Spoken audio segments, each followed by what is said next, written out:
குடும்பத்தில் நல்ல பணவரவுகள் தேடி வரக்கூடியதாக இருக்கும். பூர்வீக சொத்து லாபத்தை தரக்கூடியதாக இருக்கும். வெளிநாடு வெளியூர் ஆன்சைட் சம்பந்தமான பிரயாணத்தை எதிர்பார்த்தவங்களுக்கு நல்ல பிரயாணங்கள் தரக்கூடிய ஒரு வாய்ப்புகள். பேங்க் எக்ஸாமினேஷன், டீச்சரிங்காக எக்ஸாமினேஷன், ஹாஸ்பிட்டலுக்காக, அதே சமயத்தில் பார்த்துட்டிங்க அப்படின்னா வேலை வாய்ப்புக்காக தேடிட்டு இருக்கிறவங்களுக்கு மிகப்பெரிய வெற்றிகள். நர்ஸு டாக்டராக இருந்துட்டு இருக்கிறவங்களும் முன்னேற்றங்கள் தேடி வரக்கூடியதாக இருக்கும். தனுசு ராசி அன்பர்கள் யாராவது அவங்க குடும்ப கஷ்டமெல்லாம் எடுத்து உங்ககிட்ட புழம்பின்னு இருந்தால் அதை பற்றி கேட்காதீங்க. நெகட்டிவை கேட்க கேட்க கேட்க கேட்க பாசிட்டிவாக இருக்கிறது கொஞ்சம் குறையும். இதை மட்டும் இந்த மாதத்தில் மாற்றிண்டா போதும். பணவரவுகள் தேடி வரக்கூடிய ஒரு அற்புதமான மாதமாக தனுசு ராசி நண்பர்களுக்கு ஏற்படுத்தி கொடுக்கும். தனுசு ராசிக்கு பொன் பொருள் பொருளாதாரங்கள் முன்னேற்றங்கள் ஏற்படுத்தி கொடுக்கும். கை காசு பெருகும்.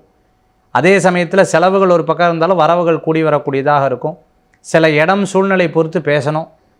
அவள் கேட்காமே நம்ம எல்லா விஷயத்தையும் சொல்லிடக்கூடாது. தனுசு ராசி நண்பர்கள் நிதானமாக யோசித்து செயல்பட்டால் வெற்றிகள் கூடி வரும். தனுசு ராசி நண்பர்கள் வழிபடக்கூடிய தெய்வம் ஆஞ்சநேயர் வழிபாடு